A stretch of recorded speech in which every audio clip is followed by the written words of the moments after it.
You're listening live to Rightside Radio with Phil Williams. It's hard to go wrong when you're on the right side.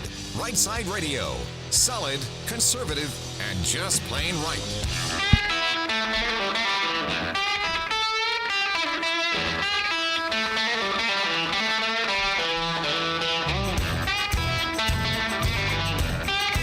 Alabama and Tennessee syndicated news talk leader, Rightside Radio. Phil Williams here live in the Rightside studios. Man, we got the local, the state, the national, sometimes the international. And, oh, yeah, like the dude just said, solid, conservative, and just plain right. Welcome to Thursday. Welcome to Thursday. That's sometimes referred to as Friday Eve around here. But we're glad you're with us. It is a day of days. Beautiful outside all of a sudden. Starting to feel a little spring-like again in February. Don't let it fool you. After it stormed all night last night. All night, like big time. And oh, by the way, that's JP on the board. Hey, man, how are you? I'm good. How are you doing? I'm good. You've been hard at it today. It's been a day. That's for sure. It's already been a day, and it's only halfway through. Yeah. Yeah, we got a lot of stuff laid on for you today. I mean, pretty excited about it. We already got a bit of the show in the can, if you know what I'm saying. So first of all, coming up at 3:30, as Thursdays are wont to do, we have Butters and Lee, 3:30 today. Butters and Lee doing our question and answer segment, and usually a lot of fun doing that. So we'll have 3:30 Butters and Lee, and then special guest, which we pre-recorded this morning, Hollywood actor Kirk Cameron is going to be on the show at 4 o'clock today. You're going to want to hear that. Listen, that guy, he's a right side ruffian. Let me just tell you right now. Loves the Lord, loves this country, loves constitutional, liberty, and just literally lays it all out there unabashedly. And it's so refreshing to see somebody in the entertainment industry who is willing to go there. So we'll talk to Kirk Cameron at 4 o'clock today. You're going to want to hear that one. And it'll be live streaming, by the way. We have the video of it as well as the audio. So if you're able to see it on the live stream, certainly do that. And then I've got a triple dipper just filled up with stuff. So hit it, man. The Triple Dipper. 3 stories you've got to know. That's right, the Triple Dipper, 3 stories, 3 themes, if you will, that you got to know as we run today's show. First out the gate, the spending freeze. Is it a freeze? Is it frozen? Has hell frozen over? I mean, what we're looking at right now is the President of the United States, the chief executive, the guy in charge of the spending, is trying to get a handle on the spending, and the liberal left is doing everything they can to not let him get a handle on the spending. Why? Because they've had their cash cow, their slush fund, their slop trough for so many years. Well, number one of the Triple Dipper, we're going to talk about it in detail, including some new stuff that broke last night that really got me mad. Spending freeze. Number 2, I did not get to it yesterday, so I brought it in today and moved it to the middle of the pack. Woke wars. And I even got some new stuff to add to it. The woke wars. Like we're trading blows right now. Woke is trying hard not to go away. And we're doing all we can to make it happen. We're going to talk about trading blows in the woke wars. That's number 2 on the Triple Dipper. And then number 3, in conjunction with that conversation with Kirk Cameron, going to talk about for the kids. Because it is for the kids. This country that we are in right now, we are saving it not just for us who live in it at the moment, but also for our kids who will own it after we are gone. It's for the kids. And we're going to talk about that and what it means and some of the things that are happening as number 3 on the Triple Dipper for the kids.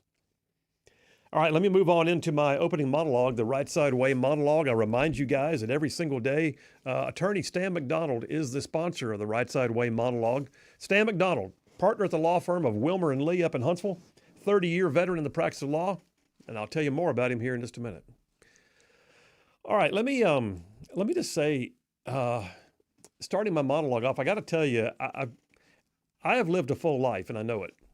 A crazy life sometimes, but a full life. I've had more adventures, man. Maybe one day I'll write a book, but there are some things that I experienced that I look at in terms of the things that are in the news today, and I'm thinking, why did I have to go through that if nobody else does now? Let me tell you what I'm talking about. So I found myself thinking, if they just treat our money like they knew it was our money, you know what I mean? Sometimes it's painfully obvious that politicians have totally forgotten that they are not dealing with their money. Politicians and bureaucrats, I guess, really. They're not even dealing with the government's money. They're working with our money. If they would only give the same care, concern, and demand for accountability that they would to their own personal bank accounts, then I guarantee you it'd be a different fiscal world in which we all live. But we're finding out more and more that they too often don't. They see numbers on a page. Meh, it's just money. So a story broke last night that I believe is going to send shockwaves through the government. Somebody may go to jail. Former Congressman Lee Zeldin, he made a breakout announcement that in his new capacity as the head of the Environmental Protection Agency, the EPA, that he immediately wanted to know more about a viral video that surfaced last month. You may have seen it. The video was of a Biden EPA political appointee talking smack about how they were tossing gold bars off the Titanic, he said. Tossing gold bars off the Titanic. Rushing to get billions of your tax dollars out the door, basically, before Inauguration Day. Folks, those gold bars were your hard-earned tax dollars, and tossing them off the Titanic meant that the Biden administration knew they were wasting it. What Zeldin just announced is staggering. He has now discovered that over $20 billion, $20 billion with a B, $20 billion of EPA funds were cashed out and sent to an independent bank so that after Biden left office, his Green New Steel programs could continue to get funded. They didn't have the ability to write the check specifically while he still had the administration, so they just did a mass deposit into the bank to get the money out of the Trump administration's hands, so they could fund some of their pet projects through charitable organizations that support the Biden agenda later on. Basically, they created the $20 billion slush fund. Meh, it's just money, they said. Zeldin is working right now trying to claw it back, and he needs heads to roll. I mean, I can't imagine somebody not going to jail for this. But lest we think for a second that it's just liberal causes, let me tell you, no, there's some real activity going on in the new Trump administration. They're even asking for bipartisan belt tightening. A special organization founded by the Reagan administration and known as the National Endowment for Democracy, the NED. The NED is supposedly an independent nonprofit dedicated to bolstering democratic institutions worldwide. Gives out thousands of grants annually for non-governmental initiatives across more than 100 countries. And yes, it's primarily funded with U.S. tax dollars. And the neocons in D.C. are clutching their pearls as Trump puts a spending freeze in place, putting a hold on tens of millions of dollars to the NED. Never mind that the NED has also been accused in recent years of becoming just another liberal slush fund like USAID did. But meh, it's just money. Look, those are tax dollars. And I know that running government costs money. I've been in that position, sure, as a state politician, working on appropriations and passing state budgets, but it was still billions of dollars. At one point, I was the vice chair for the General Fund Budget Committee for Alabama. Later, I became the chairman of one of the largest committees in the state Senate, called the Committee for Fiscal Responsibility and Economic Development.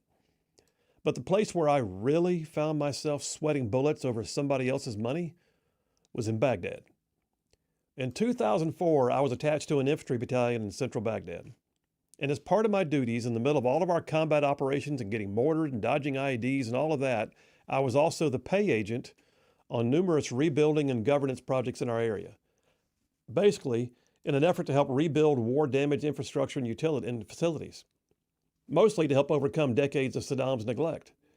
So the international communities were pouring tons of cash into Iraq to help stabilize and regenerate it. And me personally, I oversaw millions of dollars worth of projects just in my area of operations alone. But here's the difference. Here's the difference between me and the knuckleheads who create slush funds in D.C.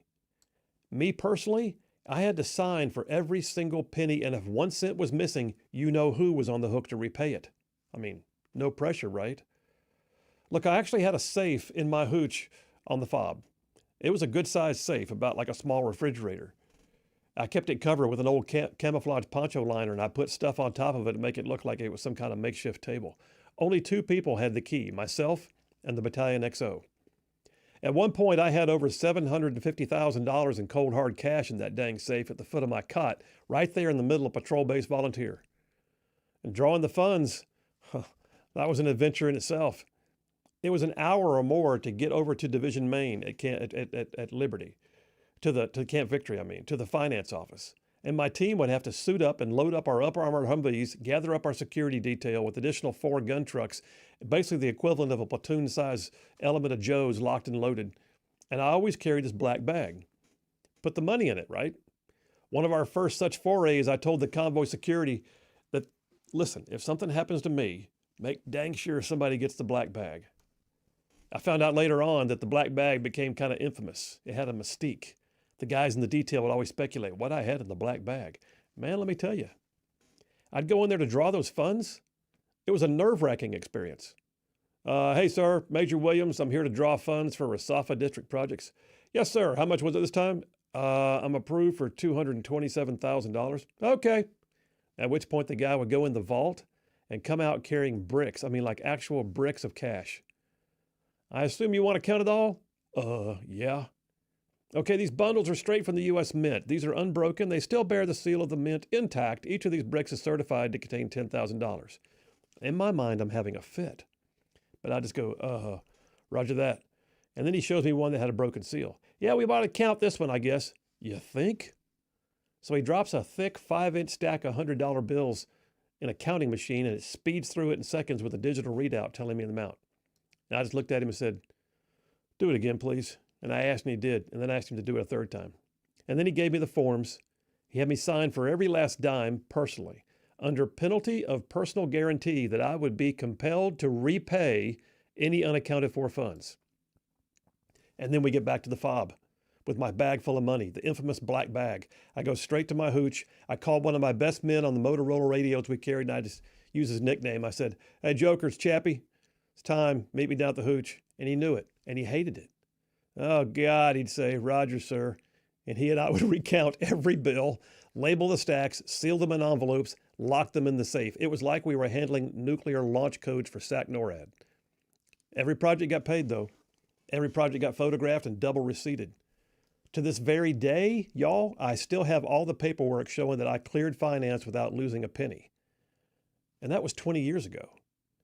I tell you all of that partly for entertainment, but also really partly because the therapeutic value of talking it out is good for me. But the point is, too, I knew it wasn't my money. I also knew that I had to fully and completely account for it if anything went missing. And I knew there were some serious repercussions if I didn't get it right. Wouldn't it be something if politicians and bureaucrats handled our tax dollars that way? What if they were to have the same sense of dread and responsibility and personal ownership over the expenditure of our tax dollars that was entrusted to them? I mean, wow, it'd be a game changer, right? Budget processes would be hyper-focused on accountability and balancing the budgets. Earmarks would become the equivalent of the black bag with designated funds being fully accounted for. And I know it's a bit of a fantasy to talk about it that way, I know. But accountability and a sense of ownership, those are not too much to ask. We literally entrust elected officials to appropriate funds that we send them. Is it really too much for us to ask that they should feel a great burden of responsibility? Apparently, the U.S. government is willing to take a lowly Army major like me when I was in Baghdad and put me on the hook for each and every red cent and threaten my career with destruction if I didn't turn it all in. And I can tell you, that's both a burden and it was also a source of pride when I got it done right. And we need some of that in city halls, state houses, and certainly in the U.S. Capitol. But too often they just see the numbers on paper and they go, meh, it's just money. And they spend it how they want, and they create slush funds. And that's a wrap for the Right Side Way. Yeah, the reality is they do. They treat it like it's nothing. They don't have a sense of ownership, and they certainly have no sense of personal accountability or responsibility. Me personally, I had to account for every penny, and my career was on ice if I didn't turn it in right. I'm just going to tell you, $20 billion being put into a slush fund trying to throw the gold bricks off the Titanic. Somebody needs to go to jail. Phil Williams, Right Side Radio. Y'all stay tuned. We'll be right back.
And we are back. Phil Williams, Rightside Radio. Solid, conservative, and just plain right. Man, saving the world one soundbite at a time.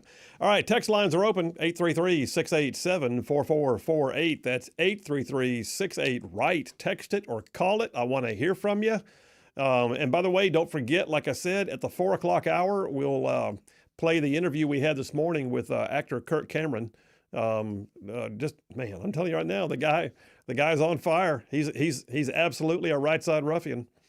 Before we go any further, I got to tell you, attorney Stan McDonald. So the sponsor daily of the Right Side Way monologue is attorney Stan McDonald. He's a partner at the law firm of Wilmer & Lee. He's a 30-year veteran in the practice of law right here in North Alabama. Y'all, I'm telling you, I know him personally. Not only is Stan the kind of guy who's going to advocate and fight for your legal needs, but folks, he has been an absolute warrior on the conservative causes and politics that right side ruffians care about. So yeah, attorney Stan McDonald, he's represented his clients in like literally thousands of real estate transactions. He can stand there for you in any local, state, or federal court. I can say that when Stan McDonald's on your side, you will have no greater friend, and your adversaries would certainly have no greater foe. So here's his phone number. I'm about to give it to you. Get ready. Attorney Stan McDonald, the law firm is Wilmer & Lee. He's an America First family man. And his phone number is 256-479-3020. I'll say it again. Stan McDonald, 256-479-3020. And tell him you heard about it on Right Side Radio. And now I got to do the thing. No representation made the quality legal source be formed the quality legal source for the other lawyers or by other lawyers. Dadgummit. Almost got it out. It's that last little piece. Text lines are blowing up already. We're going to catch up with those here momentarily. But yeah, it's going to be a very cool interview with Kirk Cameron. We're talking about a tour he has going right now, which will be coming through our town, by the way. He'll be in Gadsden, Alabama, not long from now, March 7th, I believe. And we'll be hopefully hosting him right here in studio that day, too.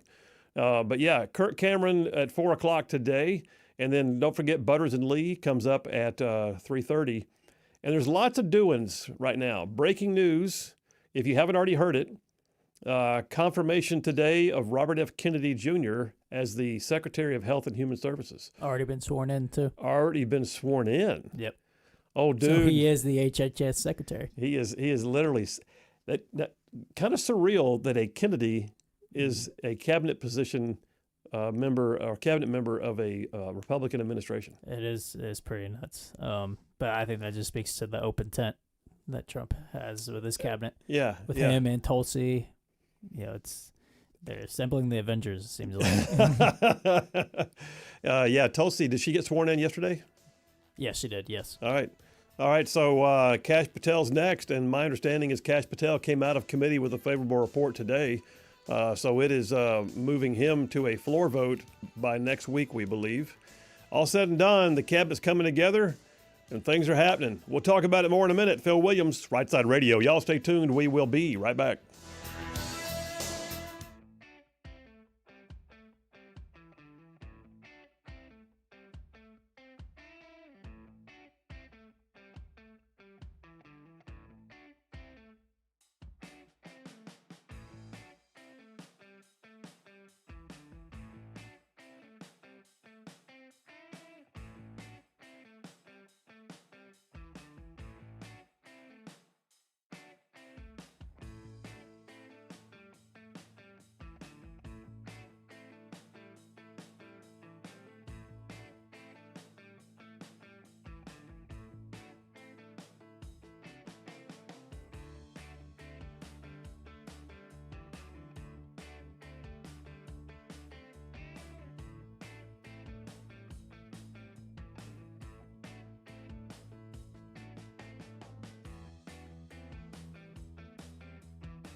Hey, all you Rightside ruffians out there, you are listening to Rightside Radio, solid conservative, just plain right.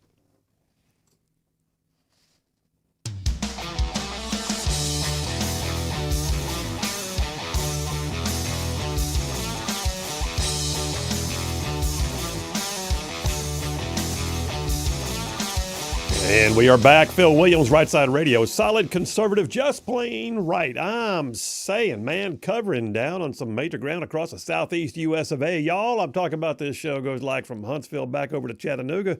I'm talking about from Tuscaloosa back over to Gadsden. I'm talking about the prettiest little town on the plains down yonder in Auburn. And I mean to say there's even big old patches of Georgia and Mississippi all thrown in just for good measure. All right, we got plenty to talk about today. And there's... You know what's maddening right now is I'm watching, like right now, I got two screens up on the wall. We got Fox and CNN both going on the wall. Both are showing the same things. Both are describing them in different ways. Like on the screen with Fox, which happens to be on the right, which is more fitting. They're talking about in the Oval Office today with RFK is there. He got sworn in. Trump answers questions. Trump is dealing with issues. And then you look over on the left, and I see the exact same press conference with Trump, and all it says is, Trump appears to cast doubt on whether McConnell is a polio survivor. What a stupid ticker. What an absolutely asinine ticker. It's kind of funny, actually. That's like a SNL parody ticker right there. It really is. You just look at it and go, my gosh, y'all.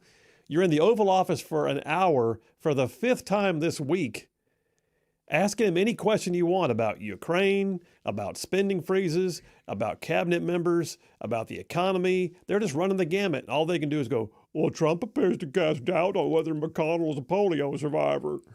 What an absolutely asinine way of reporting things. By the way, speaking of McConnell, only one again to vote no with RFK. So did he really? So it's just pure pettiness at this point because, I mean, What's any other reason? I mean, he's on the way out, so he's just throwing a pouty fit on the way out and voting no. Like, it's pointless. It's just petty.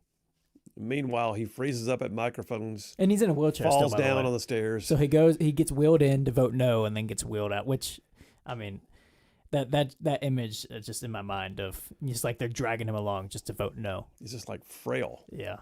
All right. Text lines are open, 833-687-4448. That's 833-68-RIGHT. Don't forget, coming up 4 o'clock, we'll have the interview with Kirk Cameron. We'll tell you about it. By the way, here's an announcement for you. A lot of y'all are already subscribers to the newsletter, and we're glad, and we'd love to have more of you. Thousands of people are out there now getting a daily email blast from us that we call it the Rightside Report. Has all of our stuff on there, latest editions of podcasts, what's happening with, Rightside Radio that day, links to the resources for the show, any other things we got working on, a poll to take, whatever. But we opened up the new merchandise store, and we gave everybody who was a subscriber first look at it. Now, you can still be a subscriber. We'd love to have you. In fact, all you got to do, I'll just say that first. All you got to do is the same number we use for text lines, 833-687-4448. Text a single word, newsletter, just by itself, newsletter. And you'll get an automatic response back telling you how to sign up for the newsletter. So we'd love to get it to you. But as of today, Butters, who does all the digital work for Rightside, Butters has got the merchandise store is now up on the website. Go to rightsidemedia.org. Right at the very top, it has a whole thing about it, but it also has a link that says shop. And you can buy stuff. Anybody and everybody can go on there and buy stuff. We sold a whole lot of stuff in the last few days. There's going to be some ruffians out there drinking coffee from a ruffian mug and wearing ruffian T-shirts. So we're proud of it. Thank you for it. And Natalie's in charge of our merchandise, and she was shipping things out today. So the merch store is live for the world. So go check it out at rightsidemedia.org. All right, let me get a few of these. Red from Tony, Alabama. He just said it's time to ditch Mitch. That's a bumper sticker. We should have a bumper sticker that says that. At least in Kentucky, they ought to have that. Yeah. I mean, how much longer does he have? I mean, how much longer is the rest of his term? So is he going to serve it all the way up until? I think he's got 2 years left. I could be wrong. He can't do 2 years. He can't. He's struggling, man. I know. Tell you what, look it up when we get a minute. But yeah, I think his term has 2 more years in it. Props on the other Republican senators, even the mushy ones like Susan Collins for voting for RFK. Yeah, all of them for RFK and Tulsi besides Mitch. So I was expecting it to kind of be like Hegseth's down to the wire, but they weren't. So props to everybody else. So right now, the only one who's had to have the tie-splitting vote by J.D. Vance was, okay, good. Yep, and I mean the rest were pretty much in hand. Yeah, so props to everybody else for getting in line, but Mitch. Which is good because I'm pretty sure JD's over in France right now. Yeah, he is. So that would have been hard. That would have been difficult, yes. John from Huntsville, Phil, fantastic monologue. Also, did you hear that the top federal prosecutor in New York has resigned? I had not. He says, by the way, I'm now one of your 5.8 thousand Facebook followers. Good. Thank you very much. Yeah, that's my thank you, John. I appreciate that. That's my reclaimed Facebook page. It was gone. We were locked out of it for the last several years. Like apparently I angered the Facebook gods and they put me in Facebook purgatory and we couldn't get to the account. And the other day, how long has it been? 2 or 3 weeks ago?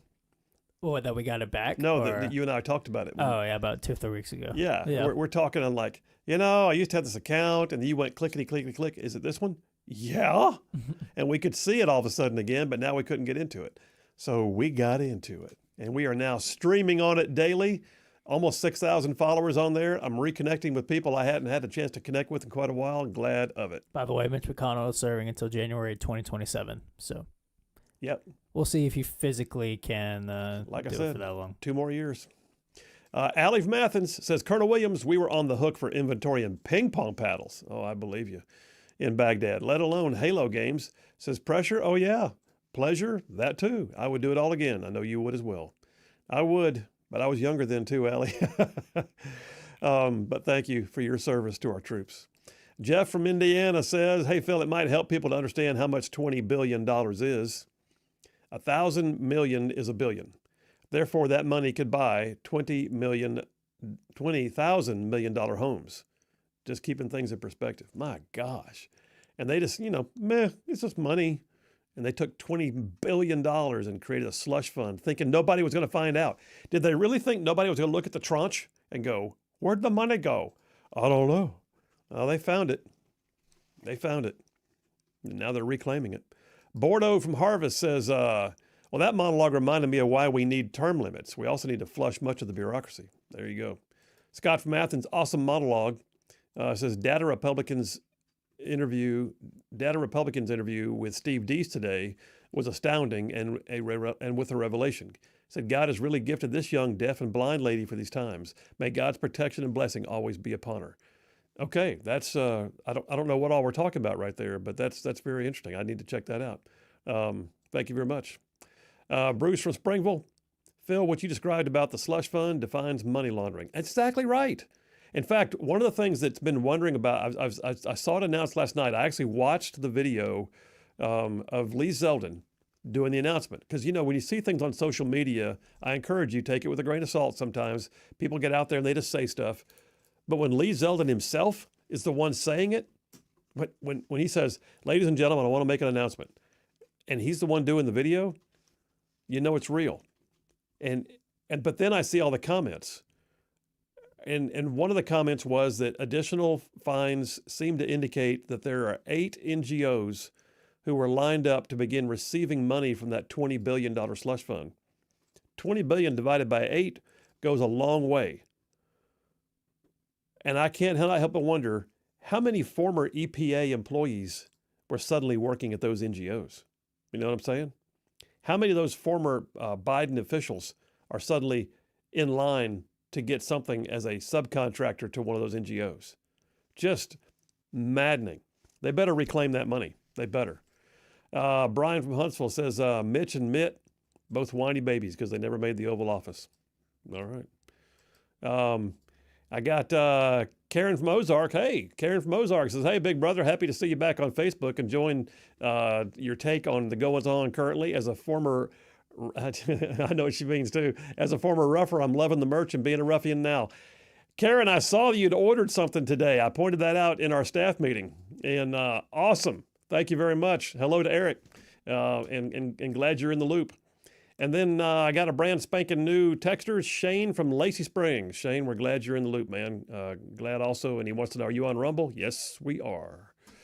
All right, listen, we got plenty to talk about. Let me just rehash a little bit about that thing with Lee Zeldin before I go to the break. If you want to read about it, Fox had a story this morning because I went out there trying to find, I thought surely this is one of the top headlines, but there's so much news right now that it'll be the top headline for 5 minutes till something else happens. But yeah, here's the deal. Dateline this morning. EPA Administrator Lee Zeldin said Wednesday his team has located $20 billion in tax dollars the Biden administration purposefully wasted. And this is a quote from the video. He said, an extremely disturbing video circulated 2 months ago featuring a Biden EPA political appointee. And it was one of those, I'm jumping in again. It was one of those undercover, it may have been Project Veritas or something like that, you know, where they've got him in a bar and he's talking smack while he drinks. Yeah. And he says, yeah, man, we've been like tossing gold bars off the Titanic, trying to get billions of tax dollars out the door before Inauguration Day. Wow. Well, Zeldin points out those gold bars, those were your tax dollars. And the Biden administration knew they were wasting it. What they were trying to do was this. If the money had not been obligated before they left, they knew it wouldn't get spent. And they had their agenda. The EPA was one of the biggest slush funds for the Green New Steel, I like to call it. All of the, you know, the Save the World Green New Deal projects were all being funded through grants from government because they can't sustain themselves. And one of those sources was EPA. EPA decided, you know what, we got $20 billion. And the people aren't ready for it yet, but we know they're going to be, and we don't want the agenda to stop, so let's put some money out there, and by giving it to the bank, they had technically obligated. It's like they wrote the check, but they wrote it to a source that would spend the money for them. I don't know who was going to be in charge of it over there. Was it assigned to someone's name? Was there a point of contact? Did they set up a trust? I don't know those answers yet. What I do know is this. The new EPA administrator says they found it. He said it's the first time in EPA history anything's been done like this. It was purposely designed to obligate all the money in a rush job with reduced oversight. And it needs to be instantly terminated, he said. Yeah, it does. Yeah, it does. Like you got the receipts. Now let's go back out and get a refund. How about that? He did say this, and I'll point this out because I think it's fair. He did not name the bank, but he did say that the bank that in question is zero at fault. He said the bank just received funds like it normally would. But the reality is somebody at EPA knew exactly what they were doing. Somebody directed the traffic. Somebody wrote the check. Somebody had nefarious intent. Somebody was lying to try and get the money into a place where they could make use of it. And heads need to roll on that. All right, take me to a break there, JP. We'll take the first break of the day. We're in number one of the Triple Dippers, the spending freeze. Well, we need to freeze several things. Oh my gosh. Have you heard what DOD did? No, please tell me they didn't find money in there. Phil Williams, Rightside Radio. Y'all stay tuned. We'll be right back.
And we are back. Phil Williams, Rightside Radio. Solid conservative, just plain right. Like, man, making common sense like a superpower.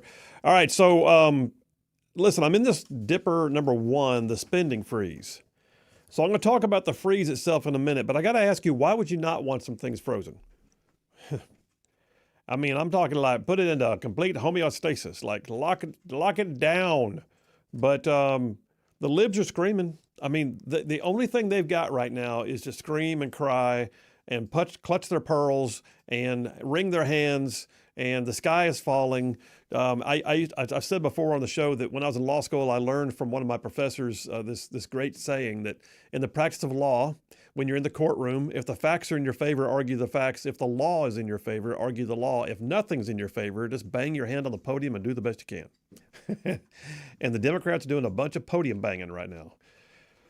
But it's really disingenuous. I mean, they're doing right now. If you're on Twitter at all, especially X, if you're on there at all, your Twitter feed is probably getting blown up right now, like mine is, with these absolute histrionic calls for you got to start the spending again because right now people are dying because they can't get their medication. I saw one a minute ago. A lady's oxygen was turned off and she didn't know what to do and she died. And I'm thinking, stop it. Stop insulting us with these unnamed so-called incidents. And then, there's a warehouse full of medication in East Africa and no one knows what to do with it. Why? It's in East Africa. Tell them to friggin' disseminate it. Do we have to come over there and hold their hand? I mean, for the love of God. But the bottom line is this. There is waste, fraud, and abuse that's happening, and the Democrats can't stand the fact that we're actually targeting it. That's what's so maddening, is that they know there's waste, fraud, and abuse. They do. Well, part of it's because it's going in their pockets, but they know there's waste, fraud, and abuse. How about this? I pulled this off of a Twitter feed, but it was confirmed by Elon Musk. As Doge is doing its investigations, they discovered a mysterious expenditure by the Department of Defense to Reuters. You know, Reuters, the large-scale press organization, one of the largest in the world. There's Reuters, there's the Associated Press. When you see these, you recognize those are major worldwide news organizations. The DOD, for reasons we don't know, paid $9 million to Reuters, and the actual expenditure line says it was for large-scale social deception projects. What? You mean PSYOPs?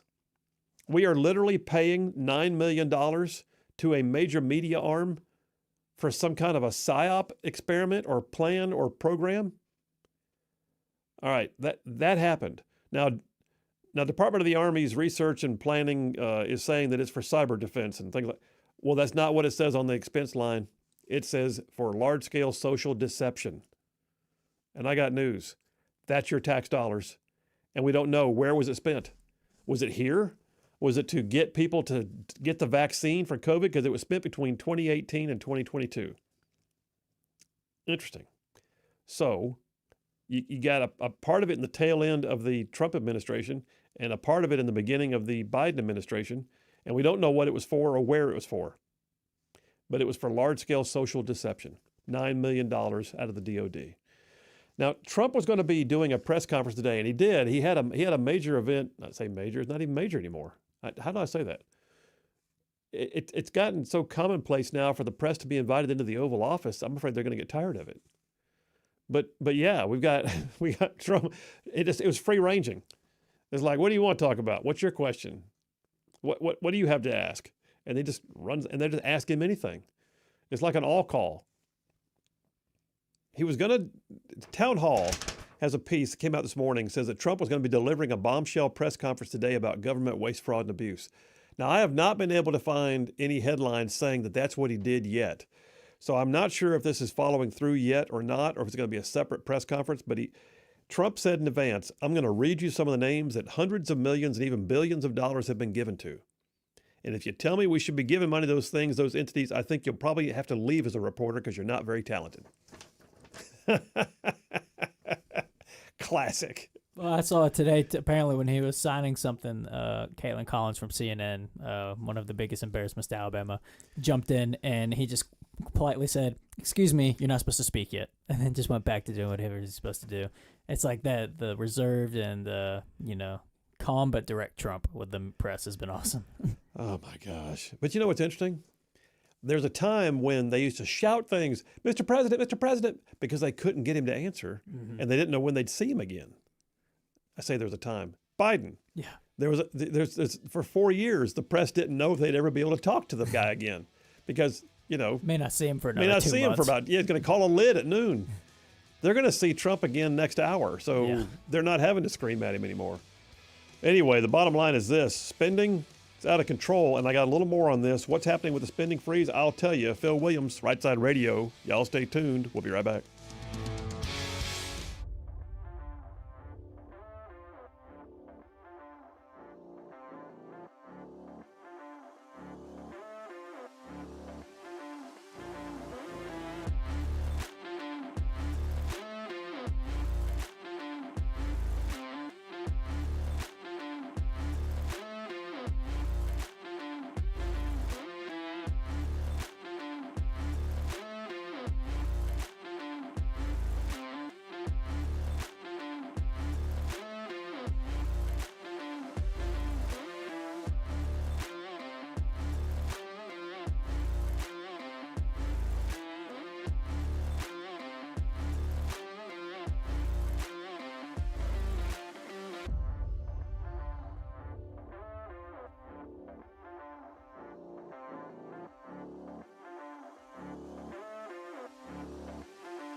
You're listening live to Rightside Radio with Phil Williams. It's hard to go wrong when you're on the right side.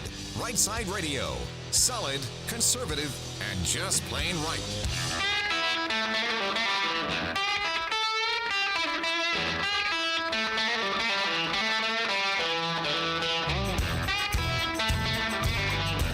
Alabama and Tennessee syndicated news talk leader, Rightside Radio. Phil Williams here live in the Rightside studios. Man, we got the local, the state, the national, sometimes the international, and oh yeah, like the dude just said, solid, conservative, and just plain right. Well, welcome back to hour number 2 on a Friday Eve, which is a better name for Thursday.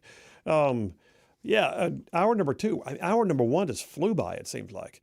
Hey, coming up, by the way, at the 4 o'clock hour, don't forget, we will have the interview we just did this morning with actor Kirk. He'll be on the 4 o'clock hour beginning at 4 o'clock. 3:30 today, we got Butters and Lee. And then, oh, by the way, on the phone already, apparently, is Jeff Rowe from Indiana. Man, what are you doing calling in so early? What's going on? Well, have you ever noticed that the older you get, the faster those hours go past? Yeah, like whole days, It's man. scary. Yeah, exactly. What you think about? What got you calling in so early? Where are you at right now, by the way? Are you already on the way north? I'm at the 27-mile marker northbound on I-65, Tennessee. Sweet. All right. Well, good. Keep it rolling. All right. What's on your mind, brother? Tell that to Nashville. But with everything Doge is doing and everything, Yeah. it's great, and it had to happen. Yeah, But it the did. thing we have to have, if we want this country to survive, we have to have a balanced budget amendment. Oh, I agree with that. Because without that, and it would bring so many good things, because if you have that, then, people want this and want this and want this, and everything. And if you want it bad enough, then you're going to have to pay for it. And, your taxes are going to go up or down or whichever. The price of spending of the United States is concurrent upon how much do you want to pay in taxes. So a little known fact is the state of Alabama actually has a balanced budget requirement in its state constitution. And that's why we are not like in the same position that Illinois and California. Illinois and states can go into deficit spending too, and they do. Alabama cannot. We're one of the most solvent states in the nation right now. Yeah, Indiana's way in the black too. So yeah, we're next door to Illinois, but we don't have the same budget problem. No. Oh my God. No, you're right, and it wouldn't be an amazing thing. I mean, if the world was run, I mean, if houses were run the way the government is run, the whole place would be in a shambles. And I realize that people will have a credit card or a mortgage, but by and large, deficit spending is not what we're allowed to do in real life. But the government, whatever they want, man. Yeah, I mean, and Mo Brooks was on with Dale Jackson this morning, and he's basically in the same ideal. This country is going to become insolvent. It maybe even be too late for what we're doing now because of how much debt we're in. Yeah. But we have to grow our way out of this. But people don't realize, even if they have a balanced budget, man, they can't spend more money than they're taking in. Inflation would come down dramatically. Oh, it would. Because, yeah. And the dollar would be worth $1. And I don't know if you heard me say this yesterday. Interesting thing that Trump said the other day is all this waste, fraud, and abuse that we're trying to get our hands around. He said that one of the biggest sources of waste, fraud, and abuse is Medicaid and Medicare and Social Security, and they can see waste, fraud, and abuse in there. He said it's so much that, you stop and think about the fact that part of our national debt, the $36 trillion national debt, is based in part upon debt that we carry for Social Security and Medicaid, Medicare. And if we get the bad stuff out of there, it may actually reduce our debt burden. Yeah, and Social Security, people don't realize it's the biggest pyramid scheme in the world. I've always said that we need to do away with the Social Security as it is today, and run everything like a 401k. The money you put in there from the time basically instead of charging how much they charge now, you have to put that much money into a 401k that you can control somewhat and invest your money in everything. And then when we'd have people retiring at 40, 50 years old. Yeah, we would. As millionaires. And I like the people that work all their lives, get up to 65 years old, which I've seen this so many times, drop over dead and never draw a penny. Oh, yeah. Family don't draw a penny. All that money just disappears. I'll be honest with We you. need a system. The government's banking on it, to be honest with you. Oh, yeah. But we need a system that, we need to have a system that people pay in for people that do need the help and can't take care of themselves and stuff. But Social Security-wise and everything, it needs to go away. It's a bad program, and people hate to hear that, but they don't think about what they could have if they would just go a different route. Well, they'd have to grandfather people in. They can't just do away with those who are already drawing it, but they could certainly make a time, like in the future, if you're 40 years old or whatever now, this will be your plan or something. But, hey, man, I got to go get some more stuff done, but you be careful on the road, all right? Have a good one, Phil. See you, buddy. Jeff from Indiana, one of our regular callers. All right. Hey, by the way, I just saw we got some more texters coming in from Chattanooga. Glad of it.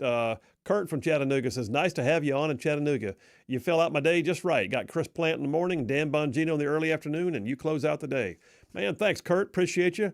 Yeah, we love being in Chattanooga, and we're really stoked to be on WGOW up there. Glad you're in the mix, man. All right, so the appeals court apparently has rejected Trump's effort to get his spending freeze back on track. So the left is bringing lawsuit after lawsuit after lawsuit to try and stop and stymie and impede anything to do with Trump's agenda. Not the least of which is Trump put a blanket freeze of federal spending in place immediately. And then, of course, the freakout began because the gravy train stopped. And then the lawsuits began. A liberal judge immediately enjoined, I think the judge was out of Rhode Island. Yeah, it was. The Rhode Island-based U.S. District Judge John McConnell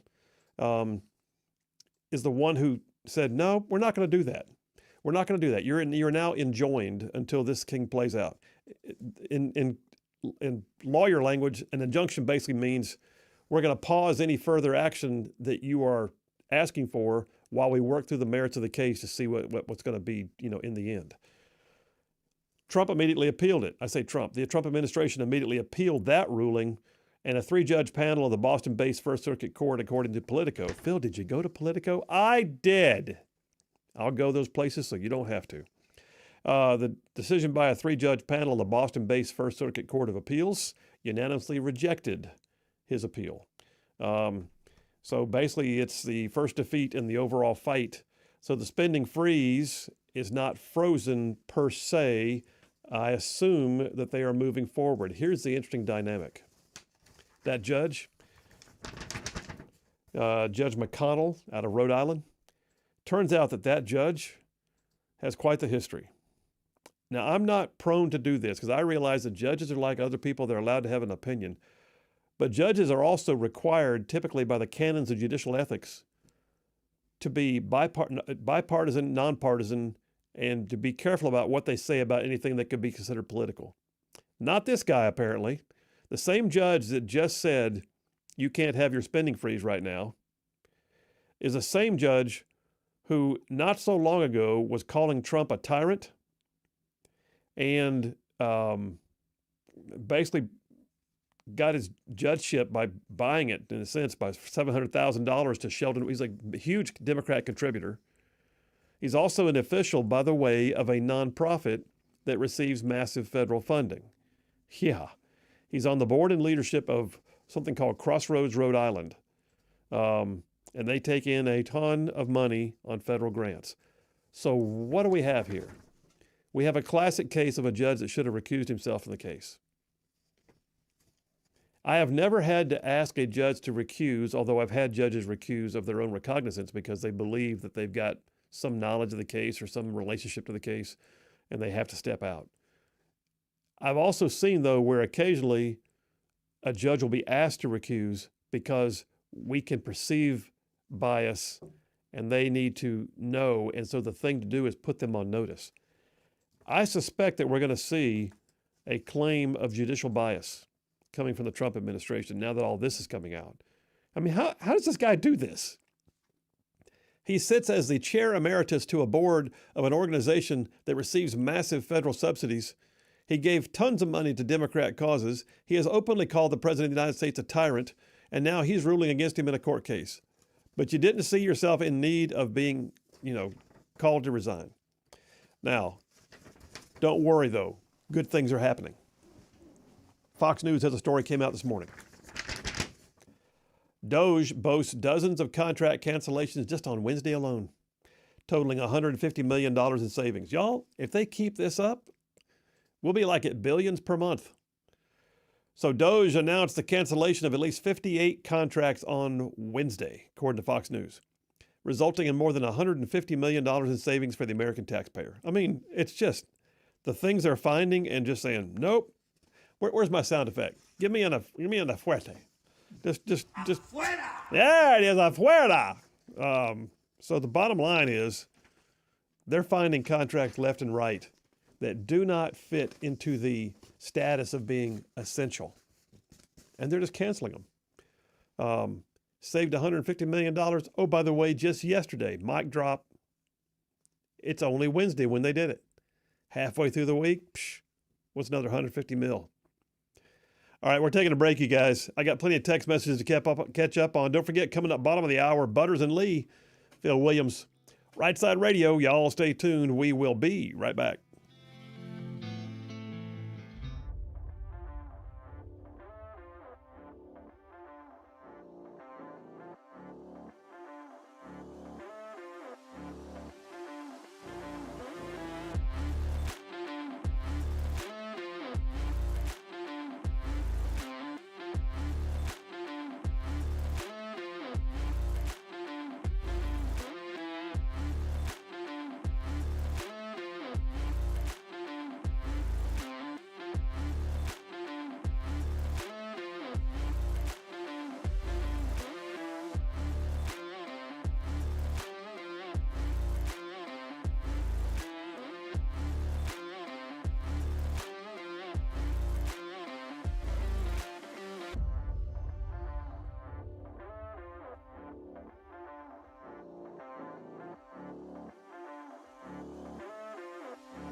And we are back. Phil Williams, Rightside Radio, solid, conservative, and just plain right. Saving the world one soundbite at a time. All right.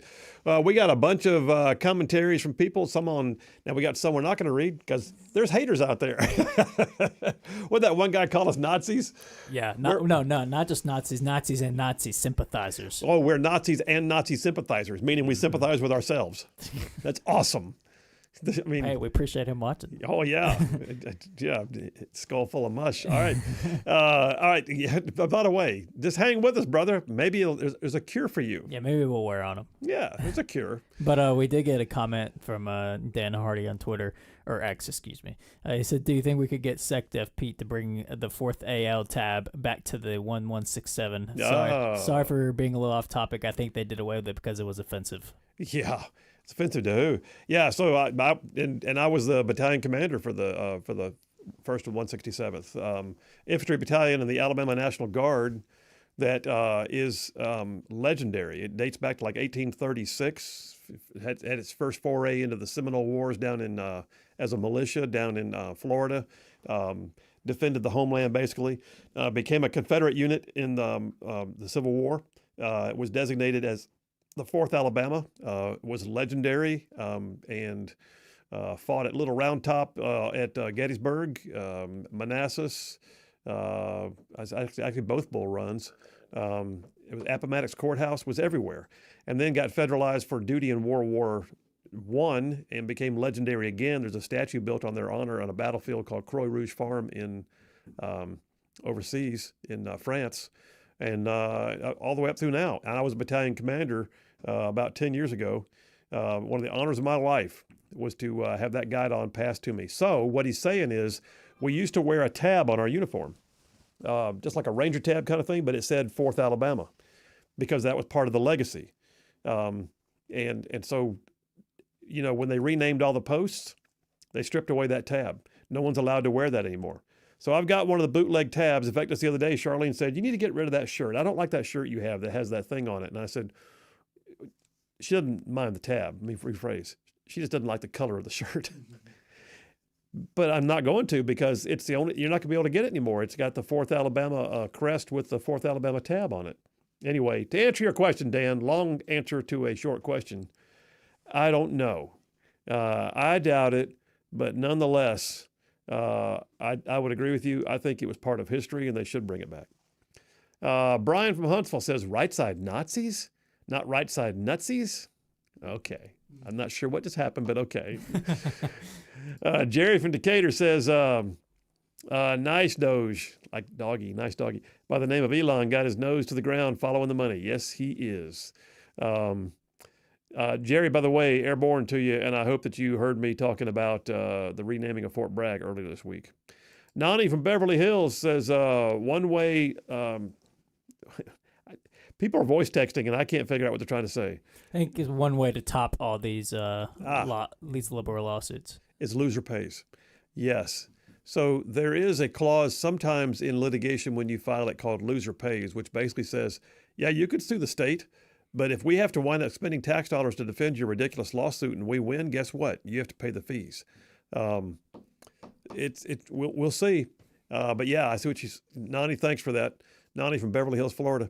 Harry from Madison, got it on the newsletter.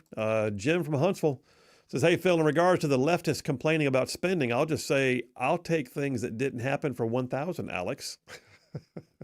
Okay. Karen from Lawrence County, Alabama says, I can't wait for Doge to look into all the wasteful spending and made-up jobs of the Postal Service. She said, I'm a rural carrier, and it makes me sick. Wow. Okay, sorry to hear that. By the way, when did it start becoming a thing that people pull up into my front yard, you know, driving their beat up, you know, Nissan Sentra, and they're delivering for the mail service? And it's not like a rural postal carrier; they're doing packages. Yeah, they're doing contract carry now. Yeah. How do you get that gig? I don't know, but apparently I've heard it's a decent side gig. You know. Wow. Okay. I can see the wheels turning in your head right now. No, I don't. I couldn't do that. I couldn't just sit in the car all day. Gary from Decatur says, I'm sorry, Phil. Banks that receive $20 billion to distribute and don't ask any questions or know who deposited it, it's hard to believe that's normal business even in this country. Oh, I don't disagree with that. Gary, you are correct, sir. I'm just saying that Lee Zeldin was not blaming the bank. He was not saying they did something wrong per se. Kimball from Harvest, he says, Phil, this is totally off topic. Okay. I started reading it. Now I got to finish. He says, what are your thoughts about the gold standard? Lord, Kimball. That is, he says, it being talked about anyway. No, it's not. I tell you what, I have heard that Trump would like to move us back to a gold standard.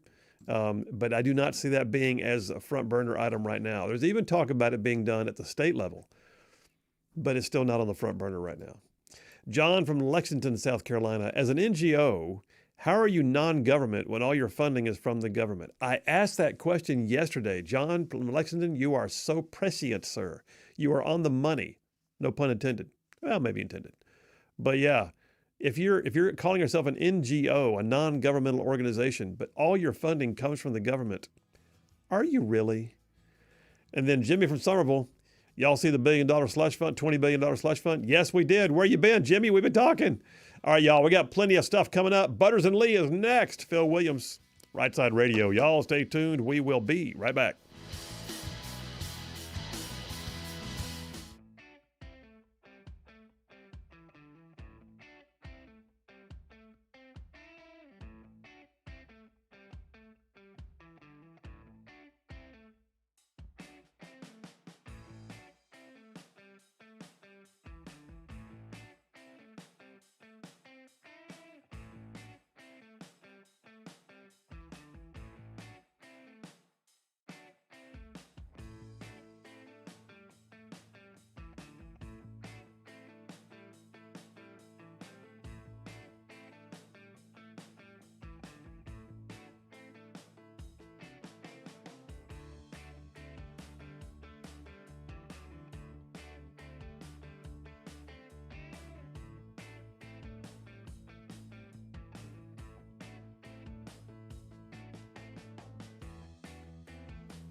Hey, all you Rightside ruffians out there, you are listening to Rightside Radio, solid conservative, just plain right.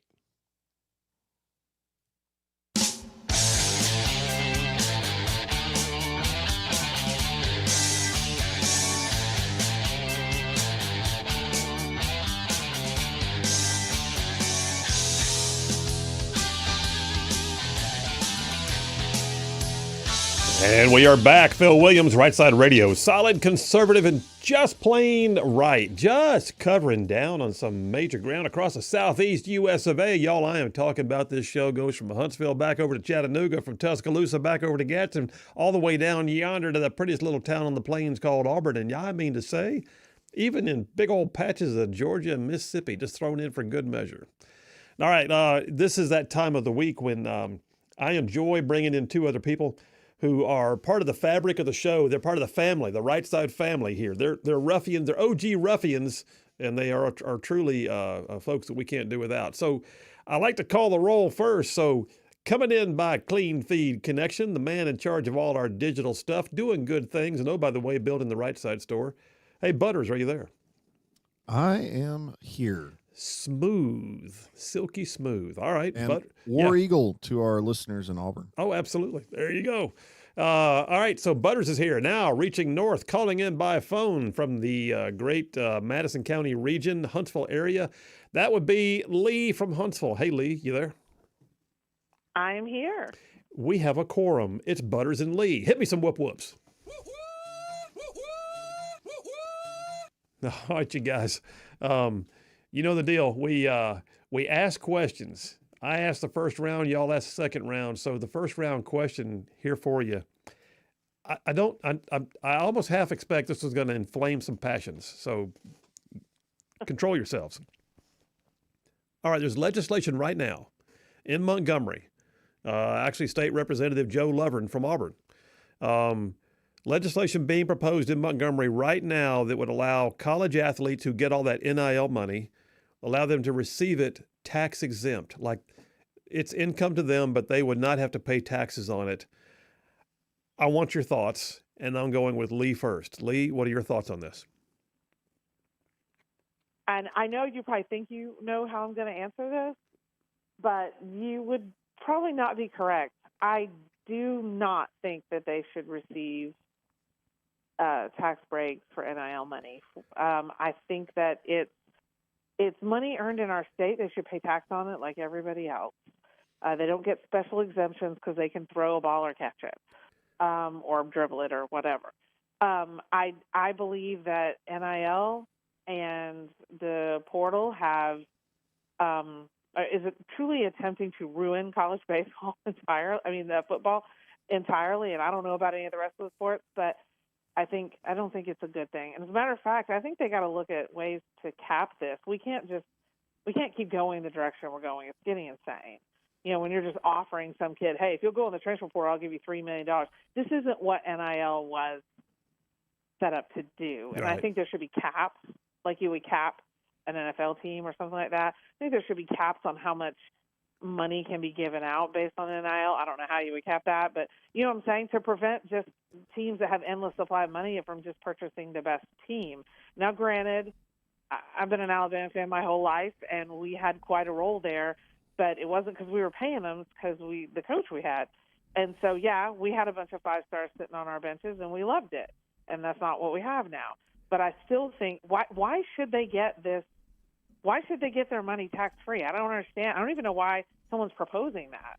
No. They're proposing it ostensibly because it will help our colleges to recruit against colleges from other states who don't offer tax exemptions. So let me flip it over to Butters real quick. Butters, your thoughts on this? Deep sigh. I think it is an absolute embarrassment, and I think it is a horrific statement against how jacked up our society has come that this is even a proposal. Who cares if it makes us better at recruiting football players? That is not the job of the government in Montgomery.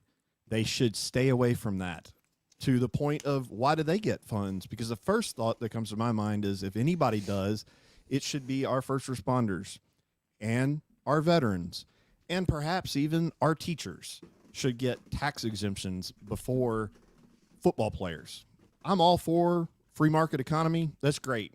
Do what you want to do in college football, but this is the most ridiculous idea. And even more on that is it's the beginning of the session. What other legislation isn't getting taken care of or looked at? Because we're talking about football. It's absurd, and we ought to be ashamed of ourselves. Any state that's doing it, it doesn't matter. The competition, and I'm a graduate of Auburn. I want them to have a competitive edge. That's great, but this is not the way. All right, don't beat around the bush now. Tell me how you feel. Man, it gets me fired Can I say up. one thing? Yeah, go ahead. What you got? I will say maybe they're trying to compete with states that don't have a state income tax. Yeah. Is the only thing I can think of that they're trying to compete with, like say Tennessee, Florida, Texas, whatever. But still, to me, Not the job of government. I totally agree with him. There are other things that need our attention, not this. Well, I think that absolutely right. I think if you want to go down this road, then how about do away with the state income tax in general? Because what we don't need to do is say that the most important people in our economy are the kids who are playing sports. And not that they're not important, but what I'm saying is, and Butters put it, like we got our veterans who are getting taxed on their military retirement. We've got first responders who go into harm's way all the time to make our lives safer and to rescue people and to save life, limb, and property.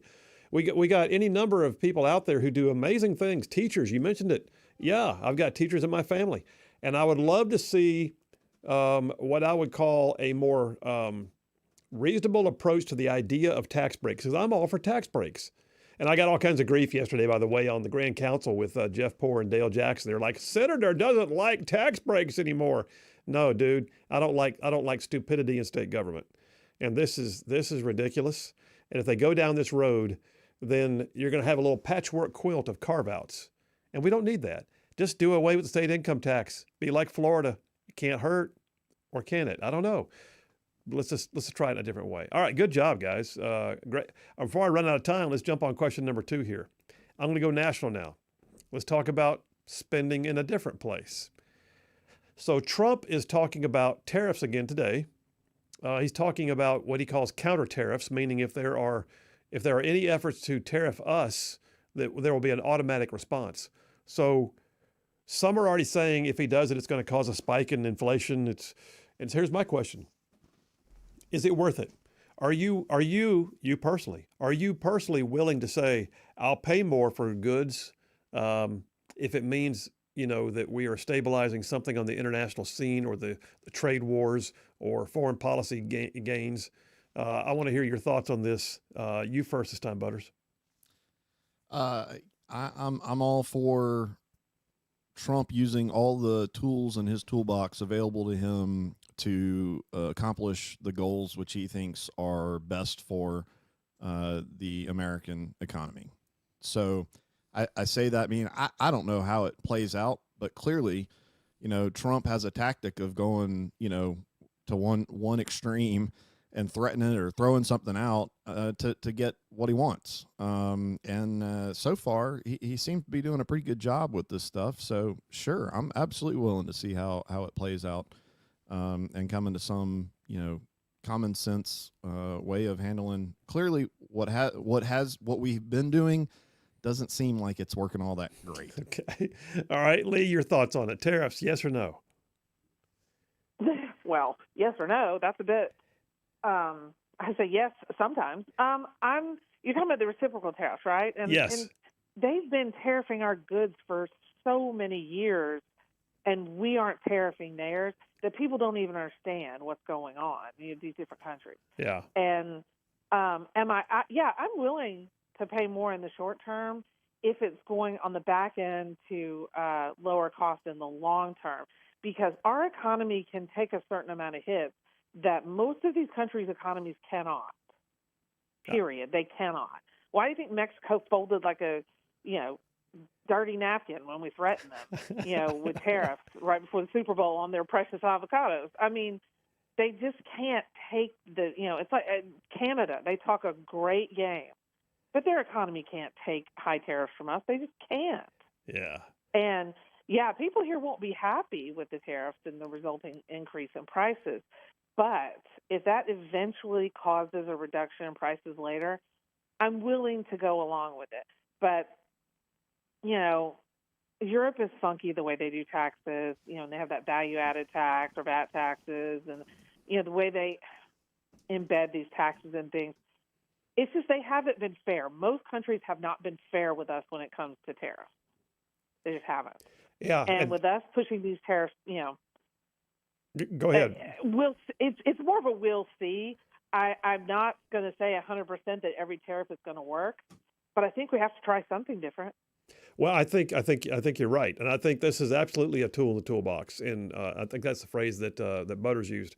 This is a necessary evil, is my opinion. And what he's talking about, and when you say reciprocal tariffs, and you mentioned it, if there are countries that are already tariffing us or decide to because they don't like our new foreign policy or whatever else, or don't think they're going to get a good shake in the Trump trade arena, then the reality is he just made it known to the world.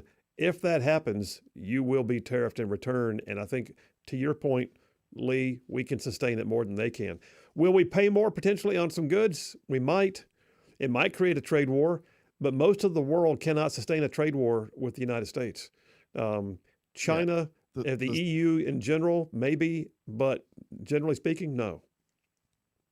The sky's not falling tomorrow. Yeah. And I think, just in general, this whole administration, we're actually seeing statesmanship. We're actually seeing negotiation. We're actually seeing things that we haven't seen in years, and so, there's probably a level of discomfort on a lot of things, not just with the tariffs. I'm all for it. Get out there. We're no longer the piggy bank of the world. Yeah. And, by the way, it hadn't been working well under the Biden administration, so why don't we do something different? How about that? All right, you guys, great first round. Butters and Lee answering the questions. All right, we flip the script when we come back. They ask me questions, and I just kind of hold my breath and wait and see what's going to happen. Phil Williams, Rightside Radio, Butters and Lee. We'll be right back.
And we are back. Phil Williams, Rightside Radio. Solid, conservative, and just plain right. Just, I mean, like, man, pulling pins on truth grenades in here. Hey, by the way, just before we go back to Butters and Lee, I got to remind you guys, coming up here in a few minutes after the next break at the top of the 4 o'clock hour, we'll be going to the interview we just did this morning with Hollywood actor Kirk Cameron. So we did that this morning, got it in pre-record mode, and JP's got it all queued up and ready to roll. So yeah, stay tuned. We'll play that audio and video, actually. If you're watching it online, you'll get to see the actual video of the interview with actor Kirk Cameron. Y'all stand by for that. Back to Butters and Lee. This is where they ask me questions, and I just wait to see what happens. Lee, you first. What you got? Okay, so by the way, congrats on the new merch store. It looks really cool online. Thank you. That would be Butters put that together. Hey, by the way, Butters, I got to break in and say, we just had somebody text the show and said, love my new coffee mug that I just ordered 4 days ago, and I've already got it. So, awesome. Nice. That's awesome. Nice job, Butters. Okay, Lee, what you got? All right, so remember back when Bill Clinton met with Arafat, they were trying to get a two-state solution. Clinton thought he had it. I mean, he just could see that Nobel Peace Prize floating in front of him. Yeah. And Arafat turned it down, the two-state solution, as they have before several times, and because I truly believe they don't want one. But my question for you is, there's always been that approach, two-state, two-state, two-state. Then Trump comes in and says, let's do something different.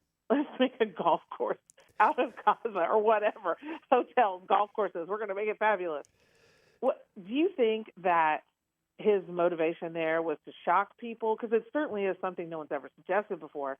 Or do you think it's just do you think he's thinking correctly or trying to push them into another different type of solution because we have yet to ever get any amenable solution? Okay, so for either party. So a couple of things there. So for the audience's benefit, those who might not have heard, Trump the other day said that Gaza, which is being leveled by the Israeli army right now, and rightfully so, is being just destroyed, that he's willing to say the United States will take the lead on helping get it rebuilt and make it a beautiful. I mean, it's on the Red Sea. It's got some great potential, but it's a giant slum in many ways. Right. He looks at it as a chance to do something. Now, I'll say two things here. One is, this is what Trump does. Think about it. He takes distressed properties, even Mar-a-Lago was a distressed property, buys it for a song, fixes it up and turns it into a jewel. That's his gift. That's what he's done multiple times. I did it with the Trump Hotel, which was the old post office building in D.C., and a bunch of others. So he's good at taking a place that is distressed and putting it back into a more than usable, beautiful fashion. Is this the right thing to do here? I don't think so. Not with us paying for it anyway. But I really don't think it's going to happen. I think he's trying to shake up the dynamic. I think he's trying to say there's a better way.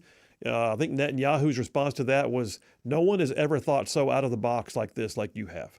And what he's basically doing, though, is he's shaming the Middle Eastern nations who won't do a thing to assist the situation, because they don't want a U.S. development that might swing things in a certain direction in terms of U.S. friendliness, if you will. But they're getting shamed by the United States on the far side of the world into having an idea that they won't promote themselves. Egypt could do this. Saudi Arabia could do this. Qatar could do this. But they don't want to because everybody hates the Palestinians, to be honest. They've been kicked out of most of the countries over there. Two-state solution ain't going to happen. And I doubt if we're going to rebuild it, but there's my quick answer to that. It sure would be nice for a little revolution in Iran just about now. So that's a whole that's a let the people rise up and take that would really then a lot of this discussion becomes a lot simpler. And then we take Iran's oil and rebuild Gaza. Okay, so what you got there for me, Butters? Well, so did you have you happened to watch JD Vance's speech at the AI the conference? What was that? The Action Summit? Only clips of it. Only clips of it. Ah, man, it's a 15 minutes that is very much worth your time. It's a feel good, right? So the highlights. He basically warned all the nations: be careful who you're getting in bed with. You know, they may be offering cheap goodness, but it'll come back to bite you in the long run.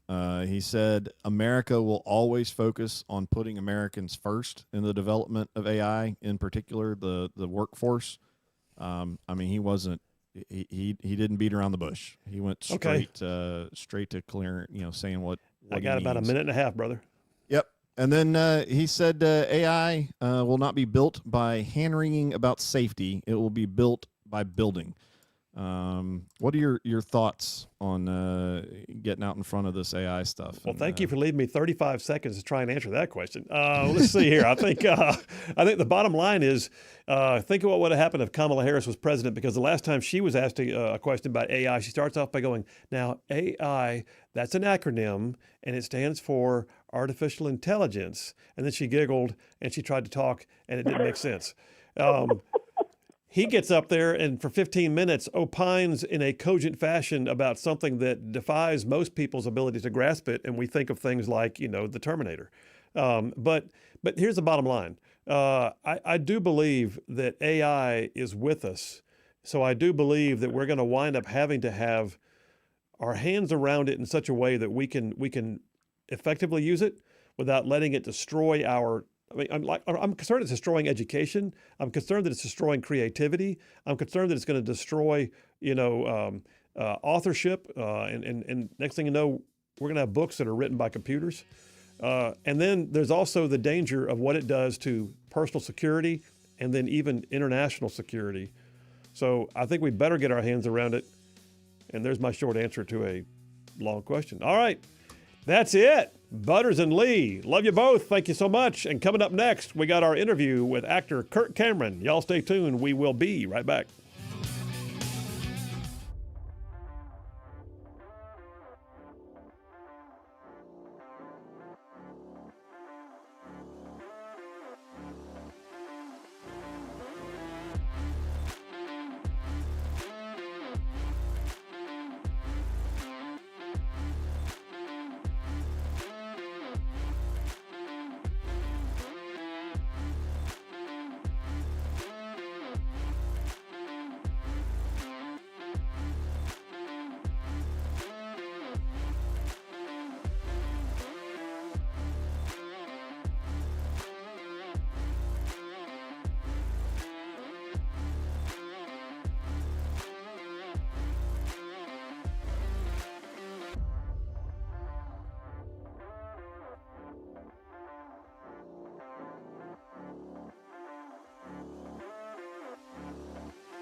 You're listening live to Rightside Radio with Phil Williams. It's hard to go wrong when you're on the right side. Rightside Radio. Solid, conservative, and just plain right.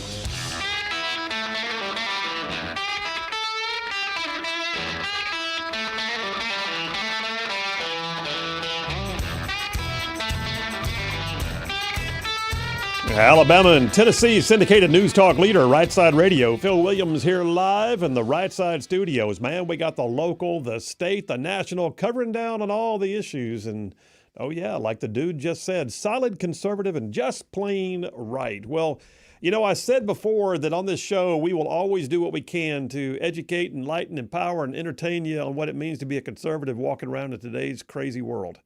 And one of the things we try to do is bring in great guests. We have great political guests. We have great guests from the entertainment world and folks who have opinions on different things. We've had Ted Nugent. We've had General Boykin. We've had, you know, a whole bunch. Stephen Curtis Chapman.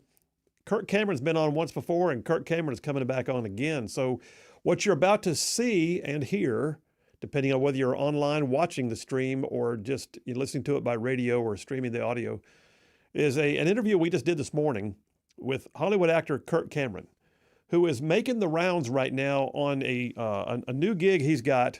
It's a tour designed to promote family and values and basically take things to a new level in terms of restoring and reawakening Christian conservatives in America. It's called the Strong Families, Strong Communities Tour. He's coming through our area, and I thought, you know what? Let's get him on the show. And you know what? He did. You're about to see it if you're watching in our brand new podcast studio. We're pretty proud of that. So you'll get one of the first looks at it. In the meantime, JP, let's go to the interview with actor Kirk Cameron. Hey, listen, folks, right here at Rightside, we have told you all along that we have what we call the mission and the message, all right? It's why we do what we do and how we do it. And the mission is always going to be that we will educate, enlighten, empower, and entertain you on what it means to be a conservative and a Christian walking around in today's crazy world. That's the mission, but the mission is driven by the message. And the message is that you will always hear this show say that Jesus is Lord, America is great, life is worth living, and that's why it just resonates with our audience. That being said, there's somebody coming on right now who gets that and who gets it like in a big way. Kirk Cameron, he's known for his role in the 80s and 90s on TV's Growing Pains, won 2 Golden Globes for that. Time on the big screen, he's an author, a speaker, a producer. He's a family man, he and his wife, Chelsea, 6 kids. But he's also become known in more recent times as a warrior for Christ. I mean, he loves the Lord, makes no bones about it. He's got a great mission right now to reawaken Christians, to equip them for life in general. And so I'm going to quit talking right now and say, hey, Kirk Cameron, welcome to Rightside Radio. How are you? What's up, brother? Great to see you. Thanks for having me on the show again. It's always good to be on the right side. I'd rather not be on the wrong side, I'm still learning. So thanks again for having me on. Look forward to our discussion. No, absolutely. Thank you. And I'll just go ahead and say, too, thank you for what you stand for, because I know that in the industry that you grew up in, not everybody takes a stand for their faith, and you often hear that there's more conservatives in Hollywood than you would ever believe, but they just don't always show up and say so. And so I'll just tell you right now, I appreciate it. Well, thank you. I learned from the leftists and the progressives. They take a stand for their faith. They have a whole different faith. It's called secular humanism, and it leads us right into communism, socialism, all these types of isms. And they do a really good job of playing the long game. They've set up their blasphemy laws. You can't say anything derogatory about certain groups of people. You can't question their God, which is the government. And frankly, they often do a much better job than the Christians do of standing for their faith. But I'm feeling the rumblings of revival in this country, of those who really love the Lord Jesus, and they recognize the biblical principles that will lead to our liberty and to our protection and blessing for our kids. And so I'm really excited to be standing shoulder to shoulder with this loving army of compassion that's regaining courage to stand for their faith. No, absolutely. And I'll be honest with you, I think some of the isms they bring really just create schisms if you get down to it. I mean, that's it, the division in our society, especially over the last few years, has been very pronounced. And And so one of the things I want to talk to you about is Sure. you've gotten really busy here of late with a new tour you've got called Strong Families, Strong Communities, because the left wants our kids and the left wants our families and the left wants to tear down traditions and values and faith for that matter. Tell us about this tour, because I do know for a fact you're coming through my town. Yeah, I'm excited about it. I hope I get to see you. It's called Strong Families, Strong Communities. And if I've learned something important through the COVID years and through all of the challenges that we've faced culturally over the last 4 years, it's that if you want to change a nation, you've first got to be able to change your state. If you want to change your state, you've got to learn how to govern your community. If you want to be able to heavenize your community, you've got to be able to heavenize your home. And you can't heavenize your home if you can't govern your own heart and its passions. So I believe that God's strategy, the time-tested, historically proven strategy for bringing blessings from heaven to earth, begins with strong families leading to strong communities. And then those communities linking arms can begin to transform the culture from the inside out, from the bottom grassroots all the way up to the top, from your house to the White House. And that's what we're going to be talking about every night in 20 cities and 20 churches across America. No, that's huge. And listen, I can't tell you how many times I've said on this show that what happens in your own backyard sometimes has more impact on what happens in your life than what happens in DC or anywhere else. We forget sometimes that the truth of local leadership and family strength, and that's why they call it grassroots politics, because grassroots actually makes a difference. Yeah, you're so right. You're so right.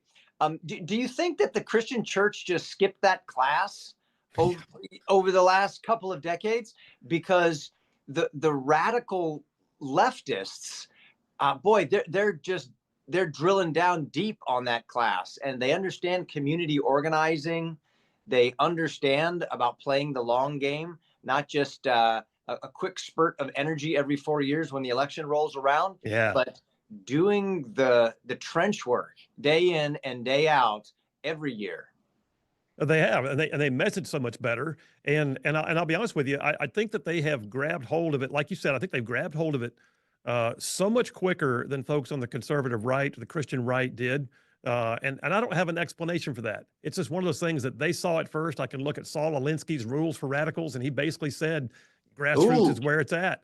And yeah, so there you go. Well, hey, listen, if you're listening to us right now and you've not heard of that before, that's like a dog whistle for communists.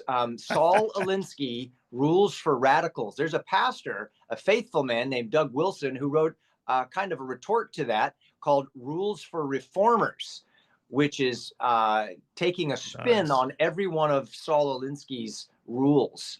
And it's what we ought to be doing to bring heavenly transformation to our society rather than demonic transformation.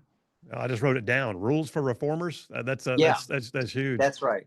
Well, listen, man, I think the progressive left has been like on a feeding frenzy over the last few years. I mean, there was a time when, I don't think there's ever been a time in world history when there haven't been people who would have, ill intent with regards to kids. But it's almost as if it's become blatant and accepted now in so many circles. And the idea that the left, like I said, a feeding frenzy, they do want our kids, they do want our families.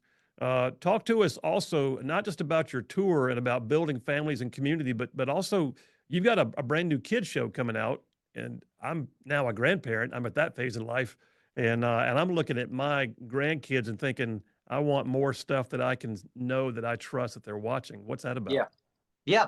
Well, first, let me just say a quick word about the way that we're viewing things. We got to be careful. Sometimes we wonder, like, how is it that the right and the left can argue over the same things and they both be so convinced that they're right? And many of the best arguers and debaters are not stupid on either side. They're really bright people. The problem is it's all about what your true north is morally and spiritually. C.S. Lewis had a great quote where he said, Education without values tends to make man a more clever devil. Think about that. Education without values tends to only make man a more clever, educated, smarter devil. And so this idea of the left having a feeding frenzy on our children, coming after our children, well, of course, they could say the same thing about us. They could say, you're trying to evangelize your children from a very young age, put them in Christian schools, put them in conservative schools. You are going after the kids just as much as the left is. And in fact, we are. The difference is we want to feed them truth, goodness, and beauty. We want to feed them that which is going to lead to their blessing. Whereas the radical left, at least those who recognize what they're doing, they're looking for the government to be fed by the children, so you indoctrinate them to become your minions, your servants, and that's what public schools end up being all about.